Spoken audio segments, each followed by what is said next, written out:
Sir November 14ని ఎందుకు world diabetic డేగా ఎంచుకున్నారు? ఈ ఇయర్ థీమ్ ఏంటి?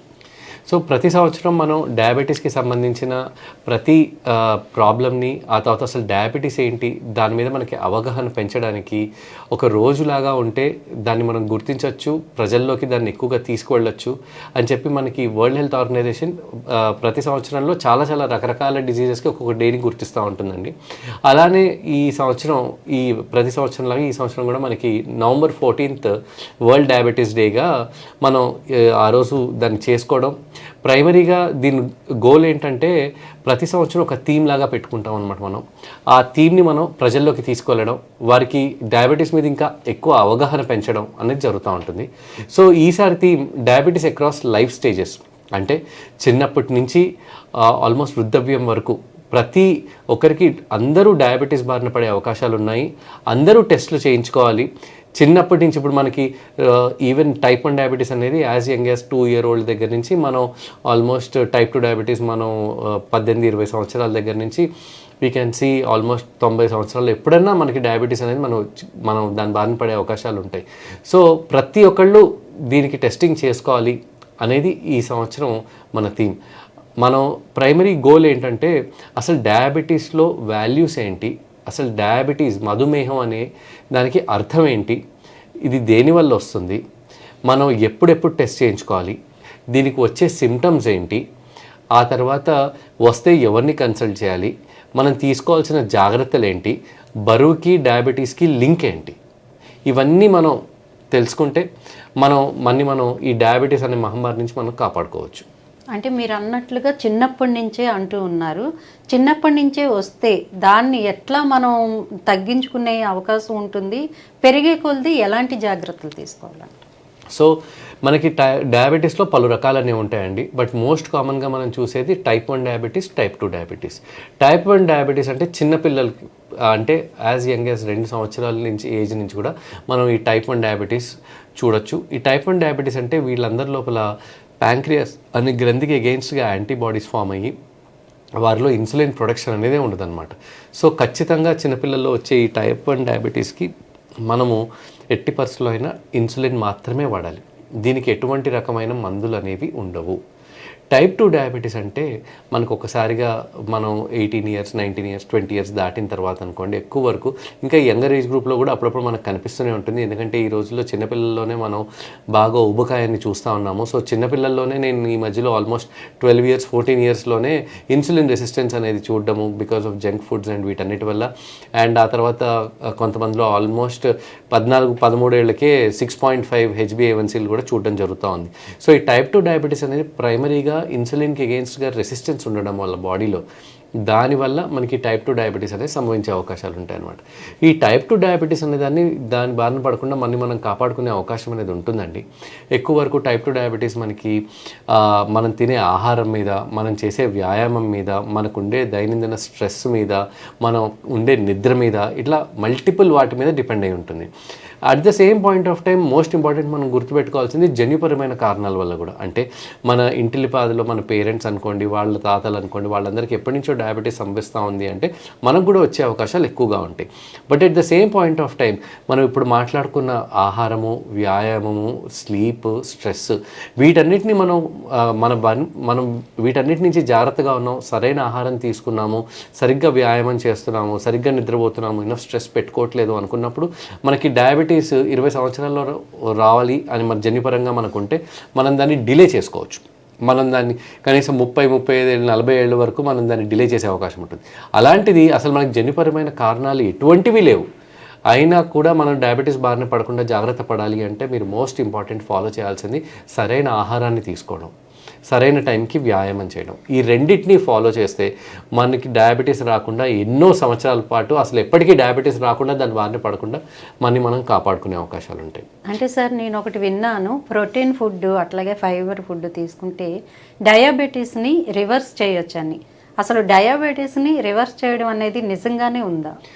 డయాబెటీస్ అనేది లైఫ్ స్టైల్ డిసీజ్. దీన్ని ఒకవేళ టైప్ 2 డయాబెటీస్ అయితే కనుక ఇది మనకి ఇన్సులిన్ రెసిస్టెన్స్ వల్ల కనుక వచ్చినట్టయితే ఇనీషియల్ స్టేజెస్లో ఖచ్చితంగా మనం రివర్స్ చేసే అవకాశాలు ఉంటుంది. డయాబెటీస్ రావడానికి పలు రకాలైన కారణాలు ఉంటాయండి. మోస్ట్ కామన్గా వచ్చేది టైప్ 2 డయాబెటీస్లో ఇన్సులిన్ రెసిస్టెన్స్ వల్ల వచ్చేది మోస్ట్ కామన్గా ఉంటుందన్నమాట. ఇది కాకుండా మనం వేరే కారణాల వల్ల కూడా అప్పుడప్పుడు పెద్దవాళ్ళల్లో కూడా ఇన్సులిన్ బీటా సెల్స్ అనేవి ఫెయిల్ అయ్యే అవకాశాలు ఉంటాయి.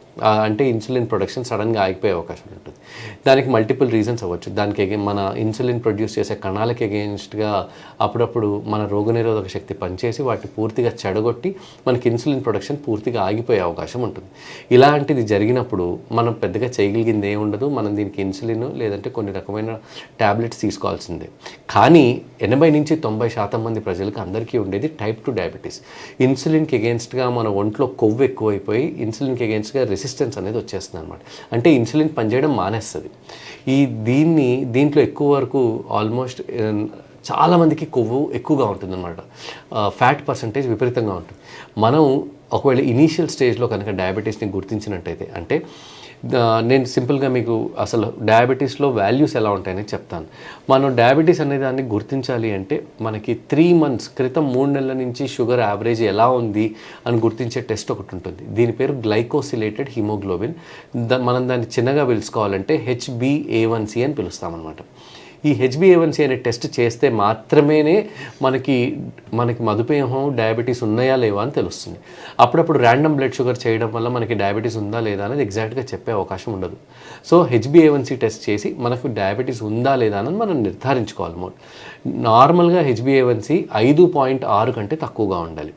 5.7 నుంచి 6.4 అక్కడ వరకు ఉంటే అప్పుడు మన HbA1c దాన్ని మనం ప్రీ డయాబెటీస్ అని పిలుస్తాం, లేదంటే ఇంపేర్డ్ గ్లూకోజ్ టాలరెన్స్ అంటాం మెడికల్ టర్మినాలజీలో. 6.5 కంటే HbA1c కనుక ఎక్కువగా ఉంటే దాన్ని మనం మధుమేహం ఉంది, డయాబెటీస్ ఉంది అని డయాగ్నోస్ చేస్తాం. ఎప్పుడైతే మనం ఇనీషియల్ స్టేజెస్లో మనకు డయాబెటీస్ అనేది మనం గుర్తిస్తున్నప్పుడు ఒకవేళ HbA1c కనుక 6 నుంచి 7.5లో ఉంది అనుకుంటే మనం దీన్ని రివర్స్ చేసుకునే అవకాశాలు ఉంటాయి. కానీ మనకి HbA1c కనుక ఒకటేసారి 8, 9, 10 ఉంది, మనకి ఆల్మోస్ట్ డయాబెటీస్ ఒక 5-6 సంవత్సరాల పైనుంచి ఉంది అంటే మనం దాన్ని రివర్స్ చేసుకునే అవకాశాలు కొంచెం తక్కువ. కానీ అప్పటికి కూడా బాగా బరువు ఉన్న వాళ్ళు కనుక వాళ్ళు వెయిట్ లాస్ కనుక అయితే ఖచ్చితంగా మనం డయాబెటీస్ని అట్లీస్ట్ పూర్తిగా రివర్స్ చేసుకోలేకపోయినా ఒక మోతాదులోకి చాలా తక్కువ మెడికేషన్స్ తోటి ఆర్ వితౌట్ మెడికేషన్స్ తోటి మనం మేనేజ్ చేసుకునే అవకాశాలు ఉంటాయి. అంటే HbA1c మనం 6.5, 6 వరకు తెచ్చుకోగలిగి మనం అట్లీస్ట్ మేనేజ్ చేసుకునే అవకాశం ఉంటుంది. మనకి 90% టైప్ 2 డయాబెటీస్ ఇన్సులిన్ రెసిస్టెన్స్ మీదే ఉంటుంది ఎక్కువ వరకు. కాబట్టి మనకి main weight loss is the primary key factor అనమాట. సో సుమారుగా మీరు 100 kgs ఉన్నారనుకుందాం, మీ HbA1c అరౌండ్ 7.5 ఉంది. మీరు సుమారుగా 15% మీ బాడీ వెయిట్లో 15% కనుక తగ్గితే మీ డయాబెటీస్ని మనం రివర్స్ చేసే అవకాశం ఉంటుంది. అంటే మీరు సుమారుగా 15% ఆఫ్ వెయిట్ తగ్గాలన్నమాట మీ డయాబెటీస్ని రివర్స్ చేసుకోవడానికి. ఇది కొత్తగా డయాబెటీస్తో డయాగ్నోస్ అయిన వాళ్ళు. ఆల్రెడీ ఇంతకుముందు నుంచి రకరకాల మందుల మీద ఉన్నవాళ్ళు, ఇన్సులిన్ మీద ఉన్నవాళ్ళు మనం వెయిట్ తగ్గితే కొంచెం వరకు మనం మెడిసిన్స్లో డోసెస్ తగ్గించుకోవచ్చు, ఇన్సులిన్లో లెవెల్స్ తగ్గించుకోవచ్చు. బట్ పూర్తిగా డయాబెటీస్ నుంచి రివర్స్ చేయడం అనేది అంత ఈజీగా ఉండకపోవచ్చు. ఓకే, అంటే మీరు చెప్పినట్టుగా ఇప్పుడు ఊబకాయంగా ఉన్న వాళ్ళే కాకుండా సన్నగా ఉన్న వాళ్ళు కూడా దీని బారిన పడుతున్నారు మధుమేహం. చాలా మంచి క్వశ్చన్ అండి. యాక్చువల్లీ నా దగ్గరకు వచ్చే వాళ్ళలో ఒక 60% మంది ఊబకాయంతో బాధపడతా ఉంటే ఒక 40% మంది మాత్రం వెయిట్ లాస్ అయ్యి వస్తారనమాట. సో ఈ వెయిట్ లాస్ అయ్యి బాగా సన్నగా ఉండి యాక్చువల్లీ ఈ డయాబెటీస్ అన్కంట్రోల్డ్ అయిపోయి వీళ్ళందరూ వెయిట్ లాస్ లోపలికి వెళ్ళిపోతారు. వీళ్ళకి ఏంటంటే ఉన్న కొవ్వంతా కరిగిపోతూ ఉంటుంది. ఎందుకంటే ఇన్సులిన్ ప్రొడ్యూస్ చేసే కణాలు మనకేంటంటే ఇన్సులిన్ అనేది అనబాలిక్ హార్మోన్ అండి. ఇది ఎలా పనిచేస్తుంది, మనం ఏదన్నా తింటే దాన్ని వెంటనే ఇన్సులిన్ మనకి ప్యాంక్రియాస్ గ్రంథిలోంచి బయటకు వచ్చి సెక్రీట్ చేసి మనకి ఈ కణాల లోపల నుంచి బయటకు వచ్చిన తర్వాత మన షుగర్ని వెంటనే దాన్ని ఎనర్జీ కింద కన్వర్ట్ చేస్తుంది. మనకి అవసరం లేని ఎక్సెస్ ఎనర్జీ ఉంటే మనకి ఫ్యాట్ కింద కన్వర్ట్ చేస్తుంది. ఈ ఫ్యాట్ అనేది మనకు కొవ్వుగా రకరకాల బాడీలో రకరకాల పార్ట్లో మనకి డిపాజిట్ అనేది అవుతూ ఉంటుంది అనమాట. కానీ అప్పుడప్పుడు ఇన్సులిన్ ప్రొడక్షన్ పూర్తిగా ఫెయిల్ అయిపోవడం వల్ల మనకి బ్లడ్ సర్క్యులేషన్లోనే విపరీతంగా బ్లడ్ షుగర్ అనేది పెరిగిపోతుంది. అది కొవ్వుగా కన్వర్ట్ అవ్వదు. కొవ్వుగా కన్వర్ట్ అవ్వక మిగిలిన కొవ్వు కూడా అది ఆటోమేటిక్గా కరుగుతూ పోతూ ఉంటుంది. ఇలా వచ్చేవాళ్ళు కూడా ఒక 40% మంది ఉంటారనమాట. సో బాగా సన్నగా అయిపోతున్నారు, ఒక్కసారిగా వెయిట్ లాస్ అవుతున్నారు మీరు అంటే కూడా మీరు ఫస్ట్ గుర్తించాల్సింది మీకు డయాబెటీస్ వచ్చిందేమో అనేది ఒకసారి మీరు చెక్ చేసుకోవాల్సిన అవసరం ఉంటుంది. సో వెయిట్ లాస్ ఎక్కువ అవుతున్న వాళ్ళు, లేకపోతే వెయిట్ విపరీతంగా పెరుగుతున్న వాళ్ళు ఇద్దరూ ఖచ్చితంగా షుగర్ ఉందా లేదా అనేది, ఇద్దరికి డిఫరెంట్ వేలో పనిచేస్తుంది ఇది, బట్ ఇద్దరికి షుగర్ ఉందా లేదా అనేది మీరు ఒక్కసారి మిమ్మల్ని మీరు గుర్తించుకోవాలి. ఓకే, సో దీనికోసం మీరు చేయాల్సిన సింపుల్ టెస్ట్, దగ్గరలో ఉన్న ల్యాబ్ ఎక్కడైనా సరే ఒక జనరల్ ఫిజిషియన్ని కన్సల్ట్ చేసి ఖాళీ కడుపు మీద పరీక్ష, అంటే ఏం తినకుండా మీరు వాటర్ వరకే తాగొచ్చు, ఖాళీ కడుపు మీద పరీక్ష, దీంట్లో ఫాస్టింగ్ బ్లడ్ షుగర్, HbA1c ఇచ్చేస్తాం మనం. ఇది కాకుండా తిన్న 2 గంటల తర్వాత పరీక్ష, సరిగ్గా మీరు బ్రేక్ఫాస్ట్ చేసిన తర్వాత 2 గంటలు కనుక మీరు శాంపిల్ ఇస్తే మనకు బ్లడ్ షుగర్ వాల్యూస్ ఎలా ఉన్నాయని తెలుస్తుంది.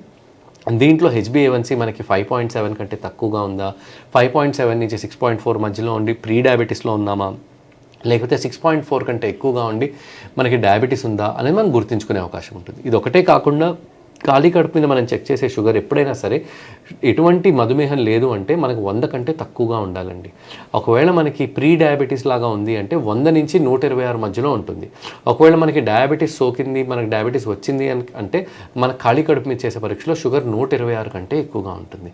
అదే మనం తిన్న తర్వాత చేసే పరీక్షలో మన షుగర్ కనుక ఒకవేళ 180 కంటే ఎక్కువగా ఉంది అంటే మనకు డయాబెటీస్ ఉంది అనే అర్థం అనమాట.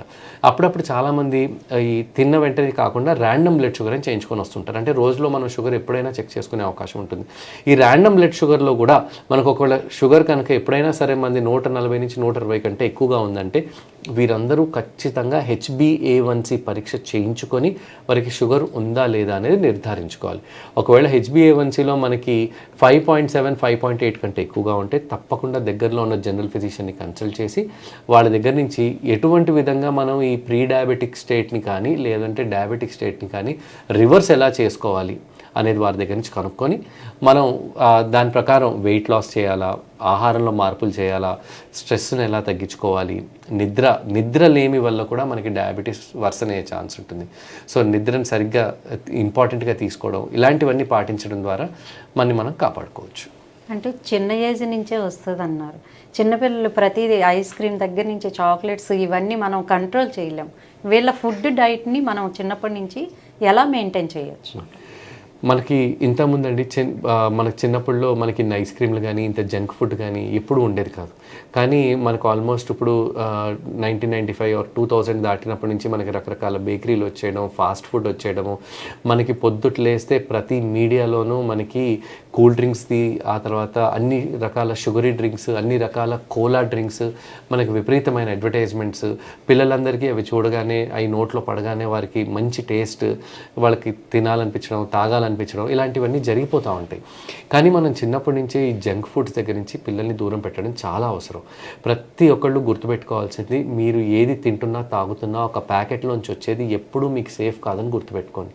ఏదన్నా సరే న్యాచురల్గా ఉండేదే మీకు సేఫ్. సో వీలైనంత వరకు మీరు ఆటోమేటిక్గా మీరు తినే కూరగాయలు ప్యాకెట్స్లో రావు, మీరు తినే రైస్ కానీ లేదంటే మిల్లెట్స్ కానీ లేదంటే సిరిధాన్యాలు కానీ ఇవేవి మనకి ఆటోమేటిక్గా దొరుకుతాయి. సో ప్లాస్టిక్ బ్యాగుల్లో కాకుండా మీకు మామూలుగా దొరికేవి తీసుకోవడం is always healthier for your life style. So most important, మనం ఈ రోజుల్లో మోడీ గారు కూడా, మన ప్రధానమంత్రి గారు కూడా మనకి ప్రైమరీగా సిరిధాన్యాలనే ప్రమోట్ చేస్తున్నారు. ఎక్కువ వరకు మనం మిల్లెట్స్ అంటాము, ఫాక్స్టైల్ మిల్లెట్స్ అంటాం, అంటే కొర్రలు, జొన్నలు, సామలు, అరికెలు, ఇలాంటివన్నీ రకరకాల ధాన్యాలు అనమాట. These are all super foods అండి. ఎందుకు సూపర్ ఫుడ్స్ అంటాం మనం వీటిని? ఎందుకంటే మనం తిన్న తర్వాత అవి అరగడానికి చాలా ఎక్కువ సమయం పడుతుంది. మనం తినే వైట్ రైస్ లిటరల్లీ విషం లాంటిది. అది తిన్న వెంటనే ఆటోమేటిక్గా మన షుగర్ బాగా స్పైక్ అయిపోతుంది. ఎందుకంటే అది తినగానే అరగడానికి 45 నిమిషాల నుంచి 2 గంటల్లో అరిగిపోద్ది, పెద్ద షుగర్ స్పైక్ ఇస్తుంది. కానీ ఈ ధాన్యాలు ఏవైతే ఉంటాయో, పర్టికులర్గా నేను చెప్పిన కొర్రలు, జొన్నలు, సామలు, అరికెలు, ఇట్లాంటివన్నీ మనకు అరగడానికి చాలా టైం పడుతుంది. సో వెంటనే మనకి షుగర్ స్పైక్ అనేది రాదు. ఇవన్నీ కాంప్లెక్స్ కార్బోహైడ్రేట్స్ కింద పిలుచుకుంటాం. చిన్నప్పటి నుంచే మనం పిల్లలకి ఈ రకాలైన ఫుడ్ని అలవాటు చేయడం చాలా చాలా అవసరం. పర్టికులర్గా ఈ కొర్రలు, జొన్నలు, సామలు లాంటివి. ఈ మనం చిన్నప్పటి నుంచే అలవాటు చేసినప్పుడు ఆటోమేటిక్గా వీరికి ఏజ్ పెరుగుతున్న కొద్దీ వారికి వారి లైఫ్ స్టైల్ మీద కానీ వారు తినే ఆహారం మీద కానీ వాళ్ళకు ఒక అవగాహన కూడా పెరుగుతూ ఉంటుందన్నమాట.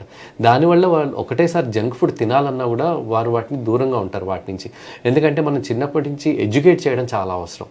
మనం ఈ ఇయర్ థీమ్ కూడా అదే, diabetes across all life stages. అంటే చిన్నప్పటి నుంచే, వాళ్ళు పుట్టినప్పటి నుంచే వాళ్ళు తినే ఆహారంలో జాగ్రత్త, ఆ తర్వాత వారికి అర్థమయ్యే ఏజ్ నుంచి డయాబెటీస్ గురించి వారికి అవగాహన, వారు ఎంత చిన్నవాళ్ళైనా ఎంత పెద్దవాళ్ళైనా వాళ్ళకి అవగాహన ఇవ్వడం ఒక్కటే కాకుండా వారికి ప్రతి స్టేజ్లో వారికి ట్రీట్మెంట్ ఇవ్వడం, దాని గురించి అవగాహన కల్పించడం, ఇది మనకి ఈ ఇయర్ థీమ్.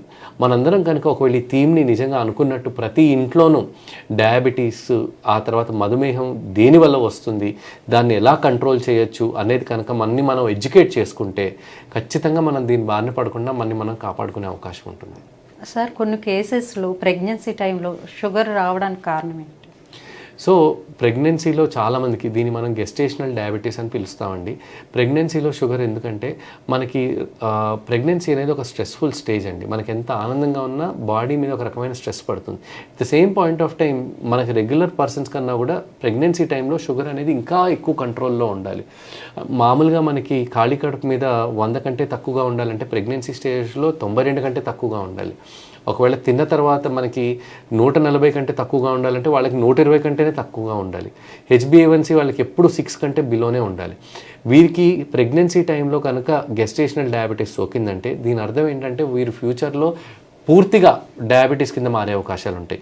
ప్రెగ్నెన్సీ టైంలో డయాబెటీస్ వచ్చి ప్రెగ్నెన్సీ అంతా అయిపోయిన తర్వాత మనకి ఒంట్లోంచి ప్లసెంటా అనేది బయటకు వచ్చేసిన తర్వాత వీరికి జనరలీ ఆ గెస్టేషనల్ డయాబెటీస్ ఒక నెల రోజుల లోపల పూర్తిగా షుగర్స్ అనేవి సెటిల్ అయిపోతాయి. అప్పుడప్పుడు ఇమ్మీడియట్గా సెటిల్ అయిపోతాయి, బట్ అప్పుడప్పుడు మాక్సిమం ఒక నెల రోజుల లోపల వీళ్ళు షుగర్స్ అన్నీ సెటిల్ అవుతాయి. కానీ వీరందరూ ఫ్యూచర్లో పూర్తిగా డయాబెటిక్ మారే అవకాశాలు ఉన్నాయన్నమాట.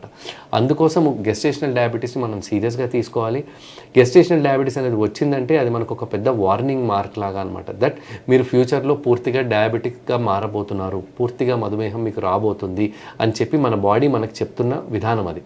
సో అందుకోసము గెస్టేషనల్ డయాబెటీస్ ఉన్న వాళ్ళందరూ వెంటనే ఒకసారి ప్రెగ్నెన్సీ అయిపోయిన తర్వాత మన వెయిట్ని మళ్ళీ నార్మల్ పరిస్థితిలోకి తెచ్చుకోవడం, ఇన్సులిన్ రెసిస్టెన్స్ బారిన పడకుండా మనం కాపాడుకోవడం ద్వారా మళ్ళీ మనం ఫ్యూచర్లో డయాబెటీస్ బారిన పడకుండా కాపాడుకోవచ్చు. Okay sir, thank you.